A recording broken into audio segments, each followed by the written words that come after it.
America ने अपना नया राष्ट्रपति चुन लिया है। 4 साल बाद डोनाल्ड ट्रंप एक बार फिर से व्हाइट हाउस में लौट रहे हैं। ट्रंप ने कमला हैरिस के खिलाफ एक बड़ी जीत हासिल की है। अभी तक ट्रंप को 295 इलेक्टोरल वोट मिल चुके हैं, जो कि बहुमत से 25 सीटें ज्यादा हैं। कुछ सीटों पर अभी भी काउंटिंग चल रही है। ट्रंप के पिछले कार्यकाल में एक भी युद्ध नहीं हुआ था और ऐसे में दुनिया भर की निगाह ट्रंप के नए कार्यकाल पर टिकी हुई है। क्या ट्रंप के आने से रूस और यूक्रेन वॉर रुकेगा? क्या मिडिल ईस्ट में युद्ध विराम होगा या फिर इसके उलट कोई बड़ी तबाही आएगी? देखते हैं इस एनालिटिकल रिपोर्ट में।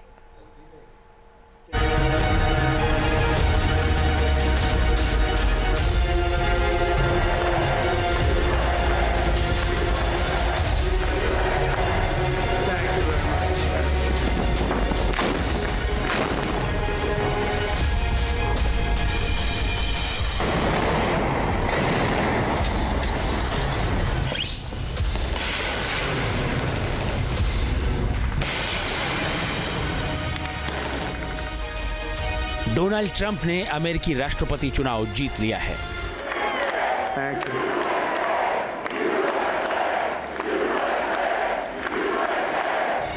उन्होंने उपराष्ट्रपति कमला हैरिस के खिलाफ जीत हासिल की, जिससे उन्हें व्हाइट हाउस में दूसरा कार्यकाल मिल गया है।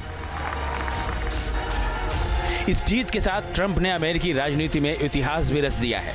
ट्रंप 1892 के बाद से पहले राष्ट्रपति बन गए हैं, जो एक कार्यकाल के अंतराल के बाद दोबारा राष्ट्रपति बनने जा रहे हैं।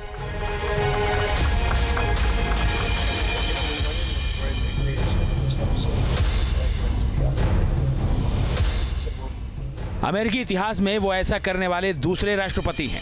ट्रंप को दूसरा कार्यकाल ऐसे समय में मिला है जब दुनिया के 2 मोर्चों पर बारूद की बारिश हो रही है।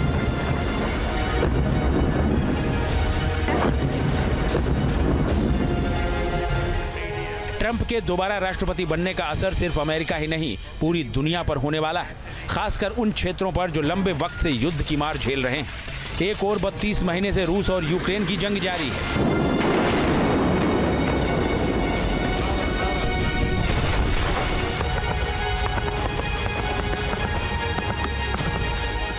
तो वहीं दूसरी ओर गाजा और लेबनान पर जंग लड़ रहे इजराइल और ईरान के बीच बारूदी तल्खी चल रही है।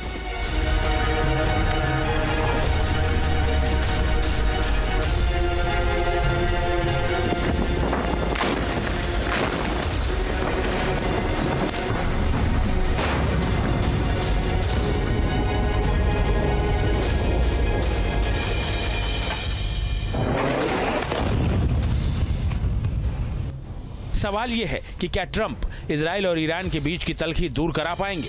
क्या ट्रंप रूस और यूक्रेन के बीच शांति समझौता करा पाएंगे?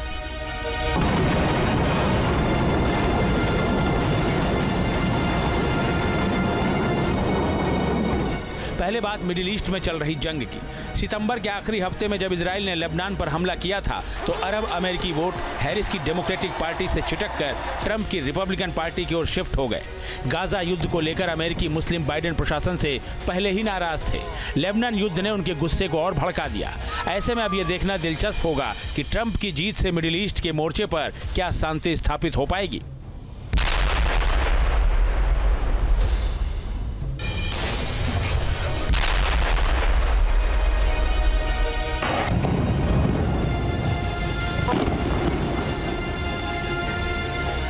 हालांकि ट्रंप लगातार इजराइल के प्रति पुरजोर समर्थन जताते रहे हैं। इजराइल पर हमास के हमले से लेकर हिजबुल्लाह और ईरान के हमले तक की वो आलोचना करते रहे हैं। उन्होंने तो इजराइल पर ईरानी हमले के बाद बड़े पलटवार की वकालत करते हुए ईरान के न्यूक्लियर ठिकानों पर हमले तक का समर्थन कर दिया था।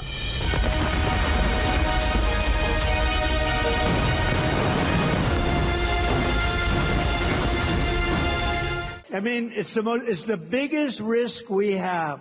Nuclear weapons, the power of nuclear weapons, the power of weaponry. You know, I rebuilt the entire military, jets, everything. I built it, including nuclear, and I hated to build the nuclear, but I got to know firsthand the power of that stuff, and I'll tell you what, we have to be totally prepared. We have to be absolutely prepared. But when they asked him that question, the answer should have been, hit the nuclear first and worry about the rest later. And that's what they should. That's what if they're going to do it. जुलाई में Israeli प्रधानमंत्री Benjamin Netanyahu से मुलाकात के दौरान Trump ने Hamas पर पूर्ण विजय हासिल करने को कह दिया था। इसके अलावा ट्रंप के कई और फैसले रहे हैं जो मिडिल ईस्ट को लेकर उनकी भूमिका को साफ करते हैं। मसलन ट्रंप वही व्यक्ति हैं जिन्होंने राष्ट्रपति पद पर रहते हुए दुनिया भर के विरोध के बावजूद विवादित जेरूशलम क्षेत्र को इजराइल की राजधानी के तौर पर मान्यता दे दी थी, जबकि दुनिया के कई देश आज भी तेल अवीव को ही इजराइल की राजधानी के तौर पर मान्यता देते हैं। इसके अलावा ट्रंप ने अपने पहले कार्यकाल में कई अरब देशों और इजराइल के बीच अब्राहम अकॉर्ड के जरिए सामान्य संबंध स्थापित करवाए थे। साथ ही ट्रंप ने ओबामा के कार्यकाल में ईरान के साथ की गई न्यूक्लियर डील से भी अमेरिका को अलग कर लिया था। खास बात यह है कि इजराइल भी इस डील के विरोध में था। हालांकि अपने पहले कार्यकाल में मुसलमानों के अमेरिका आने पर प्रतिबंध लगाने और नेशनल रजिस्टर बनाने की मांग करने वाले ट्रंप ने अपने चुनावी अभियान में अमेरिकी मुसलमानों को लुभाने की खूब कोशिश की थी। उन्होंने अरब अमेरिकियों की बड़ी आबादी वाले स्विंग स्टेट मिशिगन में जंग खत्म करने की भी बात कही थी। अब ये देखने वाली बात होगी कि दोबारा अमेरिका की कमान हासिल करने के बाद अब मिडिल ईस्ट को लेकर ट्रंप का क्या रुख रहता है।